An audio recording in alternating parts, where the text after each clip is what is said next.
Good morning বন্ধুরা, সহজ পাকের আরেকটা নতুন ব্লগে আপনাদের অনেক স্বাগত। আশা করছি আপনারা সবাই খুব ভালো আছেন আর আমিও ভালো আছি। আজকে রান্না হয়েছে হলো ডিমের মামলেটের ঝোল আর মসুর ডাল।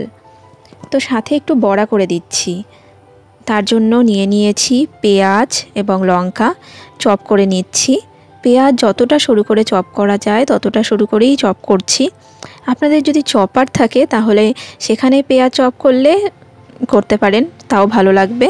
আর এখানে আলু গ্রেট করে নিয়েছি, আলু লাচ্ছা যেটাকে বলে, সাথে পেঁয়াজ, লঙ্কা, লবণ, হলুদ আর সাথে নিয়ে নিলাম পরিমাণ মতো বেসন।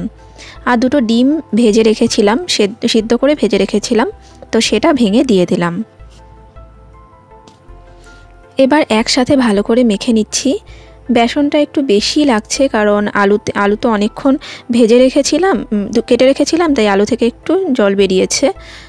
আর এভাবে তেল গরম করে ছোট ছোট করে বড়ার আকারে দিয়ে দিচ্ছি। এটা চাইলে পেঁয়াজ এবং ডিম ছাড়াও করতে পারেন, তাহলে নিরামিষ হবে। এটাকে আলু লাচ্ছা পাকোড়া বলে। তো এটা এমনিতেও আলু দিয়ে খেতেও ভালো লাগে, আবার পেঁয়াজ ডিম দিয়ে খেতে তো অবশ্যই ভালো লাগে। আর এখন একটু কোচবিহারে যাচ্ছি। আজকে কোচবিহারে আমাদের একটা বিজনেস সেমিনার আছে, তো সেখানেই যাওয়া হচ্ছে।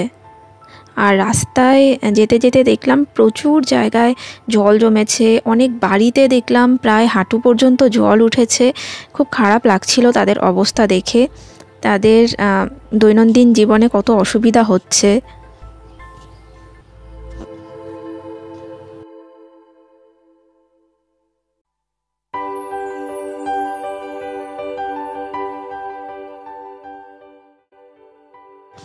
রাস্তায় যে বিঘার পর বিঘা ধান ক্ষেত, পাট ক্ষেতগুলো পড়ে, সেগুলো দেখলাম সম্পূর্ণ জলে ডুবে একদম পুকুরের মতো হয়ে গেছে। মনে হচ্ছিল বড় কোনো নদী বা সমুদ্র, এরকম মনে হচ্ছিল। দেখাই যাচ্ছিল না যে জল কোথায় শেষ হয়েছে। আর এখন আমরা কোচবিহারে এসে পড়েছি। বাবাসের যে জায়গাটা দেখছেন সেটা হলো কোচবিহার এয়ারপোর্টের জায়গা, যদিও প্লেন চলে না এখানে। আর এটা হলো কোচবিহারের সেই বিখ্যাত সাগর দিঘি। সবসময় এখানে খুব ভিড় থাকে, এই জন্য ভালো করে ভিডিও করতে পারিনি। একদম চারপাশেই দোকানপাট, লোকজন দিয়ে সবসময় ভর্তি থাকে। আসলে এই জায়গাটা হচ্ছে কোচবিহারের বাজার এলাকা। আর এখন আমি হোটেলে চলে এসেছি সেমিনারের জন্য। তো সবাই বসে আছে, আর এখানে কিছু কুইজ কম্পিটিশান হচ্ছিল, তারপর মেয়েদের মিউজিক্যাল চেয়ার, তারপর লাকি ড্র কুপন, বিভিন্ন রকমের কম্পিটিশান হয়েছিল এবং সেমিনারটা খুব এনজয়েবল ছিল। এবং 2.5 ঘন্টার একটা সেমিনার শেষ করে আমরা এখন হোটেল থেকে বেরিয়ে এলাম। এখন বানেশ্বরের দিকে যাচ্ছি। কোচবিহার শহরটা কিন্তু খুব সুন্দর সাজানো, অনেক বড় বড় শহরের থেকেও কোচবিহার শহরটা আমার খুব ভালো লাগে। যদিও এখানে জলের একটু অসুবিধা আছে, কোচবিহারের জলে আয়রন বেশি। আর এখন আমরা কোচবিহার খাগড়াবাড়ির রাস্তা পার করে এসে বানেশ্বরের দিকে যাচ্ছি। বানেশ্বরে চলে এসেছি। বানেশ্বরে ঢুকতে গেলে প্রথমেই একটা রেলগেট পড়ে, তো রেলগেটের সামনেই আমরা ক্রস করছি। এখন যে বাড়িটাতে প্রোডাক্ট দেওয়ার কথা, এই কারণেই আমরা বানেশ্বরে এসেছি প্রোডাক্ট দিতে। তো সেখান থেকে বেরিয়ে গেলাম প্রোডাক্ট দিয়ে।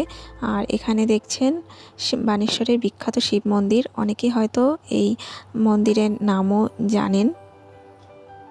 এই মন্দিরে অনেক বড় একটা পুকুর আছে এবং সেই পুকুরে অনেক কচ্ছপ। এই সেই বিখ্যাত পুকুর, এবং পুকুরের পাশেই যেই মন্দির সেটাই হলো শিব মন্দির। তো এখন বানেশ্বর থেকে বেরিয়ে গেলাম।